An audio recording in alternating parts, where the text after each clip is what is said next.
के बाद स्वागत है आपका। राम साहब, कहते हैं कि राजनीति में बहुत बड़ा कद है आपकी, झारखंड की राजनीति में, साथ ही मंत्री जैसे, शिक्षा मंत्री जैसे बड़े पद पे रहे, बावजूद इसके किसी ने एक पल नहीं सोचा आपको पार्टी से तुरंत निलंबित कर दिया। यह अपने आप में एक बड़ा सवाल है।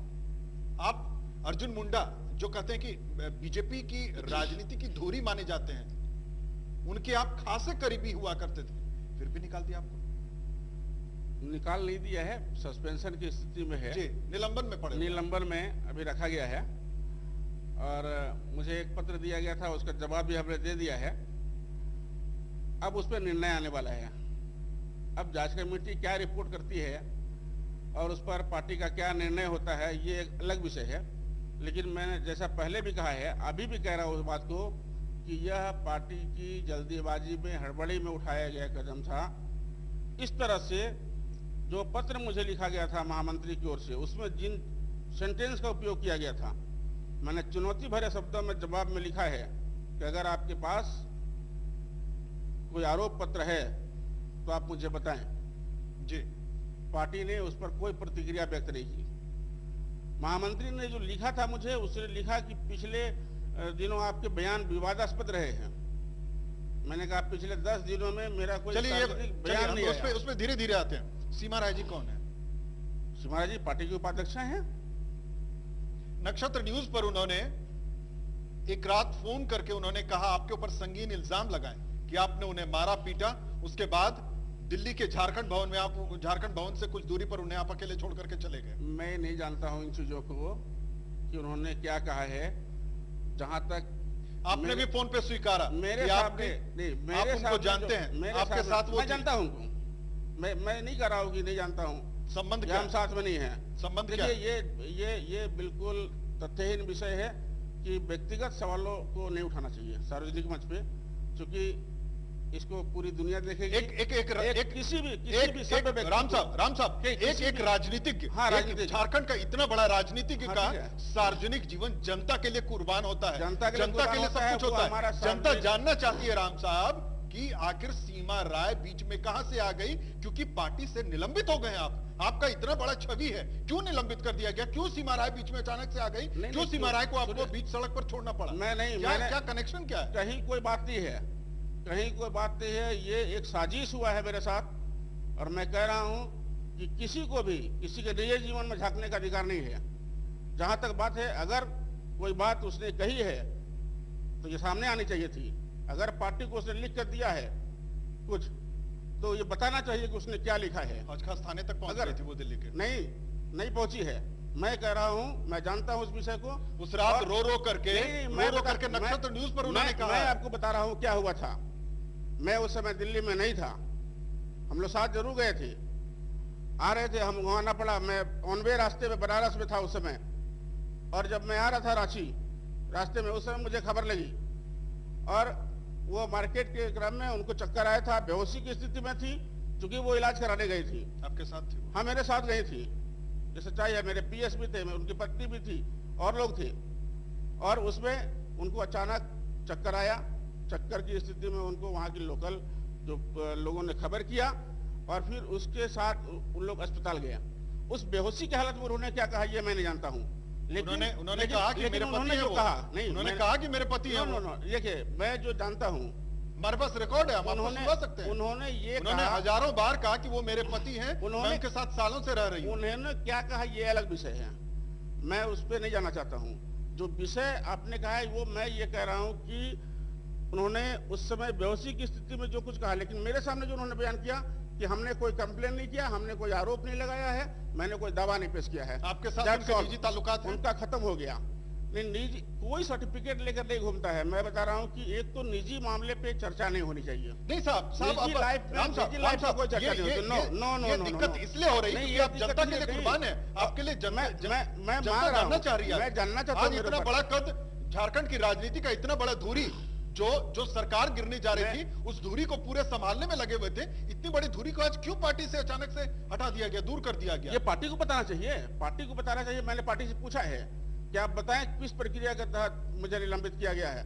मैंने पार्टी से पूछा है ये चीज, जवाब में कैबिनेट की कोर बैठक होती थी तो बैजनाथ राम साहब उसमें उपस्थित होते थे। मैं रहता रहा हूँ, हमेशा रहा हूँ। और सीएम के बिहाफ पे जवाब भी देता रहा हूँ हाउस के अंदर, ये अलग विषय है। लेकिन जो विषय था उस विषय में मैंने पार्टी को पूछा है, पार्टी के पास बेस क्या है, पार्टी ये बताए बेस क्या है कार्रवाई का। अगर उनके पास कोई लिखित आवेदन है, आपको लगता है कि पार्टी अध्यक्ष एक चीज मैं बताऊं, एक चीज मैं बताना चाहता हूं कि ठीक है, मैंने एक प्रश्न ये भी उठाया है कि अगर मेरे ऊपर आरोप मेरे ऊपर लगाया नहीं गया है, मैं दोहरा रहा हूं उस चीज को, उन्होंने भी कहा कि मैंने कोई आरोप नहीं लगाया है, और पार्टी के लोगों से ये पूछा है हमने कि क्या आरोप है मेरे ऊपर बताइए, उसकी कॉपी आपके पास है, किसी का बयान है, कुछ नहीं है। केवल एक न्यूज अचानक में चल जाए और उसके आधार पर कोई कार्रवाई हो, तब तो पार्टी के सभी नेता निलंबित हो जाएंगे। इसीलिए हो जाएंगे सबके ऊपर। सभी पार्टी के नेता ऐसे ही करते हैं? किसी ने नहीं, किसी के ऊपर। क्या सभी पार्टी के नेता किसी न किसी महिला के साथ किसी के साथ कोई किसी के साथ सब लोग जाते हैं, ऐसा नहीं है। कोई महिला रहेगी तो जाएगी नहीं, हम महिला राजनीति करते हैं, महिला सैकड़ों महिलाएं आती जाती है साथ में। इसका मतलब ये नहीं है कि लोग एक दूसरे के बारे में पूछना शुरू कर दें। वो एक विश्वास की जो होती है, अंडरस्टैंडिंग की बात रहती है, मेरे ऊपर विश्वास है तब मेरे साथ कोई जा रहा है, ये विषय होता है। और ये नहीं कह सकते हम कि कोई किसी के साथ जा रहा है इसका मतलब गलत संबंध है। संबंध गलत है तो उसको दो ही आदमी बता सकता है, या तो मैं बता सकता हूँ या वो बता सकती है, तीसरे को नहीं जानकारी होती है उसकी कि हमारे क्या रिश्ते हैं। लेकिन जिस प्रकार की भावना से कार्रवाई की गई, मैं कह रहा हूं कि इससे स्पष्ट लगा कि जैसे कि पहले से पूरी तरह से तैयार है लोग, कोई मामला मिले सस्पेंड कर दें। मैंने कहा है कि अगर मैं उसी पॉइंट पर आता हूं। आपको लग रहा है कि इसके पीछे एक साजिश, सोची समझी साजिश थी आपको पार्टी से निलंबित करने के लिए? क्या रविंद्र राय जो पार्टी के अध्यक्ष हैं झारखंड प्रदेश पार्टी के, क्या उन्होंने अर्जुन मुंडा से सहमति से किया है? क्योंकि अर्जुन मुंडा बीजेपी की राजनीति की धुरी है।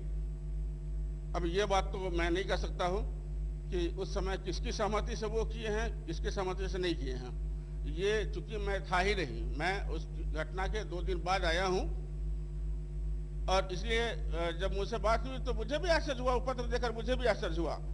और मैंने कहा आपको लगता है क्या कि बिना अर्जुन मुंडा की सहमति की ये हो ही नहीं सकता है? क्योंकि पार्टी में बैजनाथ राम जैसा इतना बड़ा कद, अर्जुन मुंडा से इतनी करीबी कि हर चीज पूछने से पहले सलाह ली जाती थी आपसे।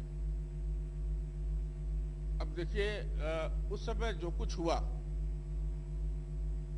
जो मेरे कुछ लोगों से जो बात हुई है, उसमें अधिकांश लोग ये इस बात को स्वीकार कर रहे हैं कि हड़बड़ी में, जल्दीबाजी में हो गया। क्योंकि एक प्रश्न मैंने और उठाया था, जब बात उठी है तो बात उठनी चाहिए। एक प्रश्न हमने और उठाया था कि ठीक है, अगर आप ये कहते हैं कि मेरे ऊपर आरोप है, तो आरोप लगाने वाले को क्यों सस्पेंड किया गया? इसका मतलब ये है पार्टी के अंदर अगर हमको कोई कष्ट होगा तो हम पार्टी के अंदर अगर सवाल उठा रहे हैं कि हमारे साथ आपके लोगों के द्वारा ऐसा हुआ है, तो पहले सजा, हम एफआईआर लिखाने जाएंगे और अरेस्टिंग हमारी होगी। यह भी पार्टी ने किया है। इसलिए मैंने पार्टी के संज्ञान में लाया इस चीज कि न्याय मांगने के लिए अगर कोई आता है उसको जेल भरते हैं, तो ये गलत कौन सी व्यवस्था है? और फिर एक मामले में 2 तरह के हथकंडे अपनाना, एक ही मामले में 2 व्यवहार करना, ये कहां तक उचित है? राम साहब, सीधी सी बात है, आप निर्दलीय भी चुनाव लड़कर के जीत लेते हैं, आप बीजेपी से भी चुनाव लड़कर के जीत लेते हैं, जनता के आप लोकप्रिय नेता हैं। जनता जानना चाहती है कि आज क्यों राजनीति से दरकिनार किया गया है बीजेपी की, किसकी साजिश है ये? उस व्यक्ति का नाम बताइए आप। देखिए, ये नाम तो नहीं बताया जा सकता है। नाम इसलिए नहीं बताया जा सकता है जब तक उसके खिलाफ कोई पुख्ता सबूत नहीं होगा। एक जवाबदेही पूर्वक हम किसी का नाम नहीं ले सकते हैं जी। लेकिन इतना जरूर कह सकते हैं कि यह जो कार्रवाई हुई है उसमें कहीं न कहीं आप आहत हैं इन चीजों से? निश्चित रूप से आहत हूं मैंने कहा ये बात कि मेरे ऐसे जो उसमें पत्र लिखा गया था, बीजेपी छोड़ेंगे क्या? मुझे छोड़ने जैसे अभी कोई बात नहीं है, लेकिन मैंने इतना जरूर कहा है, और मैं आपके माध्यम से भी कहना चाहता हूं कि अगर पार्टी के कोई नेता कार्यक्रम को देखे, समझे, तो उनको ये करना चाहिए कि इसका अविलंब फैसला करें कि क्या करना चाहते हैं वो, या तो निलंबन वापस करें या फिर निष्कासित करें। हम इंतजार करेंगे उनके फैसले का। लेकिन इसका अर्थ ये कतई नहीं है कि अगर कोई कार्रवाई होती है उसके बाद राजनीति छोड़ के कहीं घर बैठ जाना है, ऐसा भी नहीं है। और राजनीति में हमेशा विकल्प खुला होता है व्यक्ति का। ऐसा कई लोग हैं। जेएमएम जाएंगे क्या? आवश्यकता अनुसार लोग अपने जगह तलाशते हैं। झारखंड मुक्ति मोर्चा ज्वाइन करेंगे क्या? देखिए, जब अभी पार्टी छोड़ने की बात नहीं है तब तो इस विषय पर नहीं। हेमंत सोरेन से बड़े करीबी संबंध है आपके? हाँ, मेरे निजी उनके साथ व्यक्तिगत संबंध हैं और भी कई दल के स्वागत भी किया है उनके पार्टी के प्रवक्ता ने आपका। मैं एक ही चीज कहना चाहता हूं कि मंत्री रहते हुए या व्यक्तिगत विचारों के क्रम में, बातचीत के क्रम में विपक्ष के भी जो सदस्य है वो मेरी शिकायत नहीं करते। सत्ता पक्ष में तो जो मित्र हैं वो ठीक हैं, लेकिन विपक्ष भी मेरे ऊपर सीधा अटैक नहीं करते कि आज तक। तो ये कहीं ना कहीं मैं अपना सौभाग्य मानता हूं इस चीज को कि मेरे अच्छे संबंध सबके साथ रहे हैं, चाहे वो किसी दल के व्यक्ति हों, उनके साथ मेरे अच्छे संबंध रहे हैं और आगे भी रहेंगे, यह भी मुझे विश्वास है। लेकिन अब जहां तक किसी पार्टी में जाने की बात है, किस पार्टी में रहना है नहीं रहना है, ये समय के अनुसार होता है और सब लोग करते हैं ऐसा। कई दल में आए लोग, कई दल छोड़कर गए, फिर वापस आए, तो ये राजनीतिक घटनाक्रम में चलता है, इससे इनकार नहीं कर सकता है कोई। मतलब मन बना लिया बीजेपी छोड़ने का? नहीं, मैंने मन ये बनाया है कि 50-50 है क्या? थोड़ा सा भी है क्या मन में? कहीं पे भी है पार्टी छोड़ दिया जाएगा अगर नहीं बुलाया तो वापस? निलंबन अगर रद्द नहीं किया तो छोड़ दिया जाएगा? निलंबन अगर रद्द नहीं करेगा तो निश्चित रूप से मुझे बाध्य होकर सोचना पड़ेगा। अभी मैंने उस संबंध में कुछ सोचा नहीं है। चलिए एक छोटा सा ब्रेक ले लेते हैं, ब्रेक के बाद जब वापस आएंगे तो ये भी जान लेंगे कि कौन सी पार्टी ज्वाइन करेंगे, कहां कहां किससे किससे करीबी संबंध रहे आपके। छोटा सा ब्रेक, फौरन हाजिर होते हैं।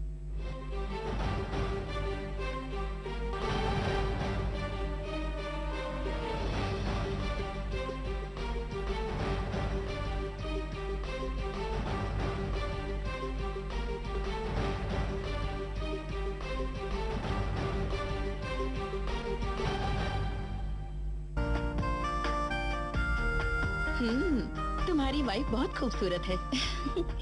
Thanks to Vasan eye care. चश्मा पहनने से खूबसूरती चली गई, फिर वासन आई केयर गई। उनसे मैंने अपनी समस्या बताई। हम है ना? आश्चर्यजनक करेक्टिव सर्जरी द्वारा मेरी सबसे बड़ी समस्या एक ही दिन में ठीक हो गई। Thanks to Vasan eye care. India का एक बेहतरीन आँखों का अस्पताल, वासन आई केयर हॉस्पिटल। हम है ना? जिसके मांग में बाबा सिंदूर हो, उसके सुहाग की रक्षा स्वयं बाबा करते हैं। बाबा धाम का number 1 Sindoor, Modi and company का बाबा सिंदूर। बातें सपनों की, लो अपनों की एडवाइस। हो बातें प्यार की, सोचो मत twice. No compromise. Tata Tiscon अटूट जोड़ के साथ इंडिया बोले लाइफ में नो कॉम्प्रोमाइज। No compromise.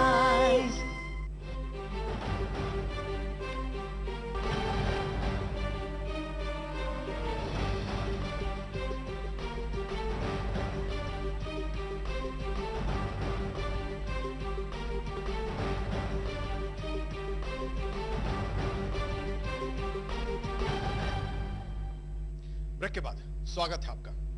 कहते हैं बैजनाथ राम साहब की आपको मुंडा सरकार में आपको सबसे बेहतर मैनेजमेंट आपको माना जाता था कि आप में सभी को, जो गठबंधन चल रही थी, जो 3 पार्टी की गठबंधन थी, उसके बीच की आपको धुरी माना जाता था कि कभी भी मुश्किल के दौर में सरकार आती थी तो आप मतलब कहें कि एक बजरंग बली के अवतार बनकर के आप बीच में खड़े हो जाते थे। आप आखिर सरकार क्यों गिरी? देखिए, गठबंधन की जब सरकार चलती है तो स्वाभाविक तौर पर हर दल के अपने अपने एजेंडे होते हैं और दल के एजेंडे को कुछ समय के लिए साइड असाइड किया जाता है। क्योंकि अब राज्य हित में आवश्यकता थी सरकार की, तो समान विचारधारा के लोगों के साथ एक सरकार बनी। लेकिन अब उसमें कई विषय ऐसे आते रहे हैं बीच बीच में कि जहां कठिनाई उत्पन्न हुई है और फिर आपसी सूझबूझ के साथ उस मामले को सड़ लिया गया। अब कई बार ऐसे विषय भी आते हैं कि जेएमएम चाहे कुछ, बीजेपी चाहे कुछ, आजसू चाहे कुछ, तो एक विषय पर अलग अलग मतभिन्नता हो सकती है और कभी कभी यही मतभिन्नता सरकार को गिराने तक पहुंच जाती है। पिछले दिनों जो कुछ हुआ उसमें भी कमोबेश यही स्थिति रही थी कि अब राम साहब, मैं साहब बताऊं, मैं जानना चाह रहा हूं अंदर की बात। मैं अंदर की बात जानना चाह रहा हूं कि सरकार क्यों गिरी, क्योंकि आप उसको डैमेज कंट्रोल करने में आप उस दिन भी लगे हुए थे जिस दिन इस्तीफा दिया अर्जुन मुंडा जी ने। देखिए, दो तीन चीजें हैं। वो 7 सवाल को दरकिनार कर दी जो मीडिया के सामने आई थी, लेकिन हिडन क्या था? क्योंकि एक बार कहा था अर्जुन मुंडा ने, हिडन एजेंडा था कुछ। वो क्या था हिडन एजेंडा? हिडन एजेंडा जो था वो तो उनको पता था, और बाकी जो मैंने बातचीत किया था उसमें जो बातें उभर कर आई थी, झारखंड मुक्ति मोर्चा के लोग चाहते थे कि इस सरकार में थोड़ी पारदर्शिता के साथ आपस में जो एलआई पार्टनर हैं उनके बीच सब कुछ ठीक ठाक चले। बाद में कुछ ज्यादा परेशानी जब उनको होने लगी, जो काम चाहते थे करना उसमें जब परेशानी होने लगी, उन्होंने नाराजगी भी जताई। कई विषयों को उन्होंने रिटेन रूप में भी दिया था, उसका जवाब उनको एक पदाधिकारी से भेजा गया, उस पर भी उनकी आपत्ति हुई थी। इन सब के बावजूद उन लोगों ने एक बात कहा था कि अगर सरकार चलाना चाहते हैं तो चेहरा बदल दें, और ये हम लोगों को वो कबूल नहीं था। अब पार्टी इन शर्तों पर कि सरकार चलानी है तो उसके लिए पहले नेता बदल दें, पार्टी इससे कहीं सहमत नहीं थी। और बाकी बात होते रहे, उनकी बैठक चली, बीच में अचानक से घोषणा हो गई, और उस घोषणा के बाद कहीं कोई एक सेकंड, आप ये एजेंडा रखा था जेएमएम के तरफ से कि चेहरा बदलने की बात? नहीं, जेएमएम ने कहा था चेहरा बदलनी चाहिए, सरकार अगर चलानी है तो चेहरा बदल, मीडिया में भी आया था, चेहरा बदल दीजिए, ये कहा था उन्होंने। हाँ, निश्चित रूप से उन्होंने कहा था कि अगर अर्जुन मुंडा पद से हट जाते हैं और कोई और, क्योंकि कई एक नाम आ रहे थे, उसमें एक नाम आपका भी आ रहा था, अगर वो चेहरा सामने आता तो शायद सरकार चलती, हो सकता था, राज्य विकास की तरफ जाती। देखिए, राज्य विकास की तरफ जाए वो तो चूंकि आवश्यकता सरकार की थी, और निजी स्वार्थों की वजह से सरकार गिरती है यहाँ क्या? उसमें कोई व्यक्तिगत निजी स्वार्थों की वजह से सरकार गिरती है क्या? अब निजी स्वार्थ तो किसी का भी हो सकता है, मैं ये मानता हूं कि निजी स्वार्थ किसी का भी हो सकता है, लेकिन उसको जनहित पर भारी नहीं पड़ना चाहिए। जहां जनता के हितों की बात हो वहां निजी स्वार्थ को किनारा करना चाहिए, और तब जाके एक संतुलन बन सकता है। लेकिन चूंकि एक पार्टी का सिस्टम है, बीजेपी नेशनल पार्टी है, सारे बड़े निर्णय दिल्ली से होते हैं, उस स्थिति में हमारे दिल्ली के नेता भी यहाँ आए थे और बातचीत होने वाली थी उस दिन। इस बीच में अचानक बैठक से निकलकर हेमंत जी के द्वारा घोषणा हो गई, तो फिर हम रास्ते में ही थे, उनके दरवाजे पर पहुंचने के पहले आधे रास्ते से हम लोग लौट आए, क्योंकि उसकी मैंने संपर्क किया था, बातचीत हो गई थी, उनको लेके वहां जाना था, और वहां पहुंचने के पहले एक चीज और बताइए, झारखंड की राजनीति को बड़े करीब से आप समझते हैं, जनता को आप पहचानते हैं, नब्ज को समझते हैं, सरकार बनती बिगड़ती इक्वेशन को भी आप समझ रहे थे। आपका राय क्या है? आप क्या चाहते थे कि इस वक्त चेहरा बदल देना चाहिए?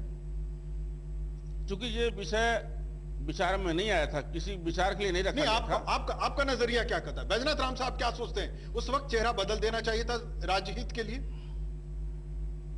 नहीं, देखिए, चूंकि अब हम लोगों ने अपना नेता डिक्लेयर कर दिया था, और उस स्थिति में अपने पास ऑप्शन इसलिए भी नहीं था कि केंद्र से मैं समझना चाहता हूं उस चीज को, क्या चेहरा बदल देते राजहित की बात होती? आज क्या स्टेट में एक लोकप्रिय सरकार की गठन होती है, स्टेट में आज प्रेसिडेंट रूल चल रहा है पिछले 3 महीने से, 3.5 महीने से। देखिए, इसके पीछे भी एक षड्यंत्र था। अब इसको अगर देखें दूसरे रूप में, अगर थोड़ा सा डाइवर्ट होकर देखेंगे, नहीं, आप पहले इस सवाल का जवाब दे दीजिए, राजहित में चेहरा बदलना चाहिए था? देखिए, बार बार चेहरा बदलना भी उपयुक्त नहीं है। बार बार कहां बदला है चेहरा? अब बार कहां बदला है चेहरा? इसके पहले भी बाबूलाल जी को चेहरा बदलकर अर्जुन मुंडा जी मुख्यमंत्री बने थे जी। ये पिछले दिनों की बात है, उसमें भाई गठबंधन का जो दल था वो उसके दबाव में हुआ था। आज भी वही स्थिति बनी थी, तो क्या एक राष्ट्रीय पार्टी बार बार एलआई पार्टनर के दबाव में अपना नेता बदलेगी? यह एक विषय कह सकते हैं कि उसको यक्ष प्रश्न था। राजहित की बात नहीं सोची जाएगी, और उसके लिए इन मुद्दों पर राजहित की बात जरूरी नहीं बनती है। सर्वोपरि क्या होती है? राजहित की बात। राजहित सर्वोपरि है, और इसी राजहित को ध्यान में रखकर ही हम लोगों ने सरकार का गठन किया था। फिर अचानक से जो विषय आया 28-28 महीने का मामला, वो तो केवल दिखावे का मुद्दा था, लेकिन उसके पीछे का इशू कुछ और ही था। अब कांग्रेस के बहकावे में आकर अचानक जेएमएम ने बड़ा निर्णय ले लिया। 28-28 की बात थी, 28-28 की बात इस समय में नहीं थी, वो उसके पहले जब राष्ट्रपति शासन लगा था उस समय की बात है। पिछले दिनों का जो तस्वीर था वो दिखाया गया था, वो अर्जुन मुंडा जी बने थे उस समय की बात नहीं थी, तो उसमें कोई इशू नहीं था। फुल टर्म के लिए बनाया गया था, ये बात बार बार आया था, सब लोगों ने स्पष्ट किया। फिर आप लोगों ने भी उन चीजों को दिखाया है कि वो कब का डेट उसमें आया था पहले का, उसके बाद राष्ट्रपति शासन हुआ, फिर नेगोशिएशन हुआ, फिर सरकार बनी, तो ये सब चीजें ठीक है। लेकिन अब स्थिति यह है कि क्या केवल एक्सपेरिमेंट होता रहेगा बार बार? अच्छा, आज आपको क्या लगता है, पार्टी एक आदमी की, झारखंड बीजेपी पार्टी जो है आज एक आदमी के कंट्रोल में है? वहां पर जनतंत्र नहीं है, वहां सभी की बात नहीं सुनी जाती, आपको लगता है ऐसा क्या?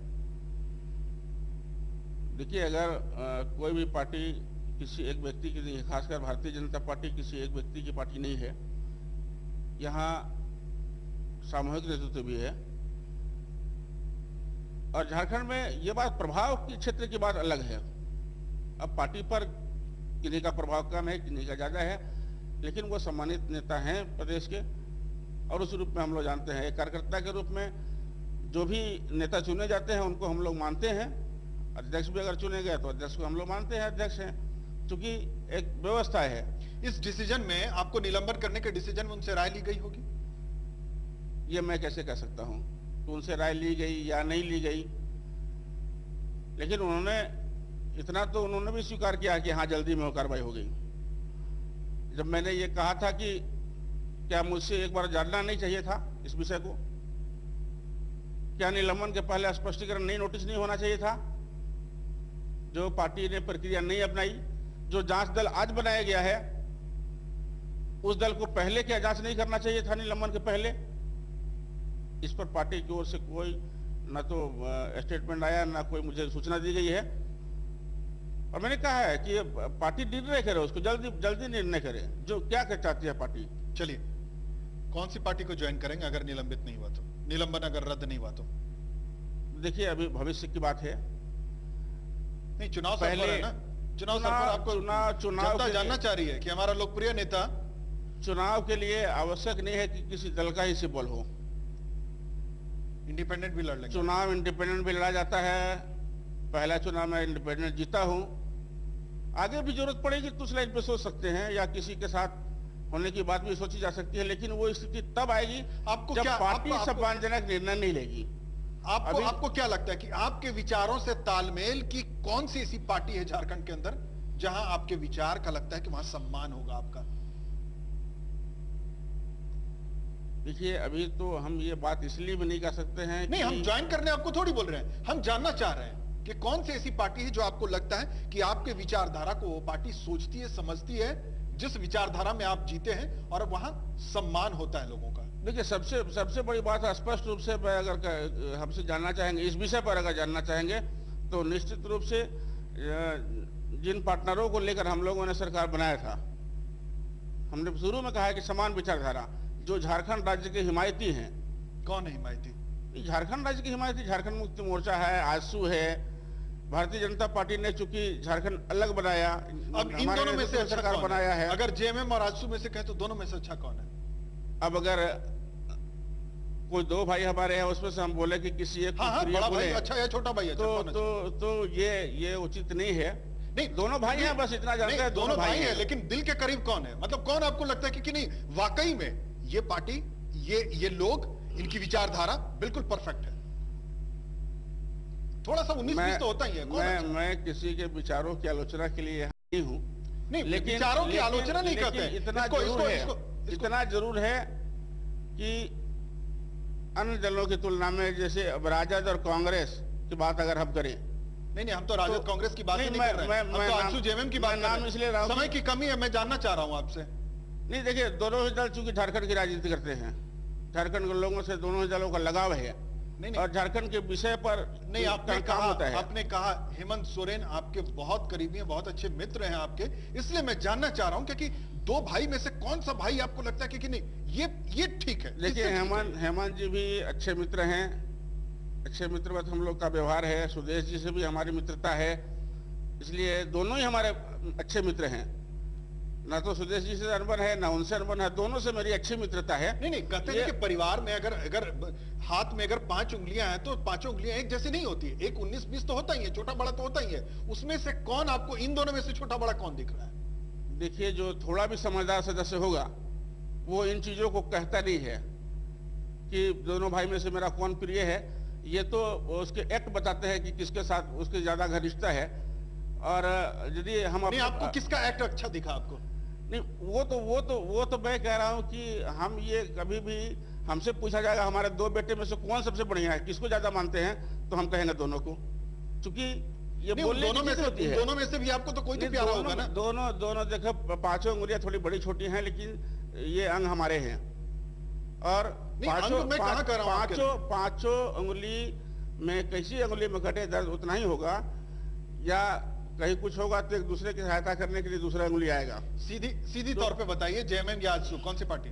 नहीं, अभी देखिए, इस विषय पर मैं अभी बात नहीं करना चाहूंगा, क्योंकि मैंने कहा कि मैं पार्टी बीजेपी तो आपको बुलाने से रही, इतने दिन हो गए, आपको किनारे करके छोड़ दिया। जांच दल तो पहले अपना रिपोर्ट दे, उसके बाद पार्टी क्या करती है समय बताएगा कि पार्टी। चलिए, एक आखिरी सवाल राम साहब, झारखंड की राजनीति में अब आपको क्या लगता है क्या होने जा रहा है? बड़े छोटे से मैं जवाब चाहूंगा।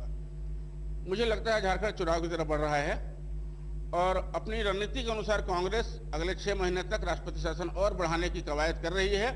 आगे राष्ट्रपति शासन की अवधि बढ़ाई जाएगी, और जिस प्रकार से रोज बातें हो रही सरकार बनेगी। इससे जेएमएम ने जो सरकार गिराई, इससे जेएमएम को नुकसान होगा या फायदा होगा? क्योंकि सरकार तो बनी नहीं, कांग्रेस ने बनाई नहीं सरकार। देखिए, दलों का फायदा नुकसान अपनी जगह है, लेकिन मैं जानता हूं झारखंड की जनता का जबरदस्त नुकसान हुआ है इस सरकार के अस्थिर होने से, क्योंकि विकास के काम बुरी तरह से बाधित हुए हैं। कांग्रेस अपनी जमीन तलाश रही है, और इस फेरे में वो राष्ट्रपति शासन को और आगे बढ़ाएगी, और उसका नुकसान झारखंड की जनता को होगा।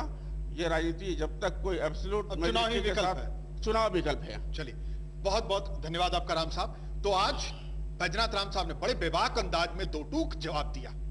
तो आज 2 टूक में इतना ही, लेकिन अगले हफ्ते हम फिर किसी और खास मेहमान के साथ आपके सामने होंगे। तब तक के लिए मुझे इजाजत, नमस्कार।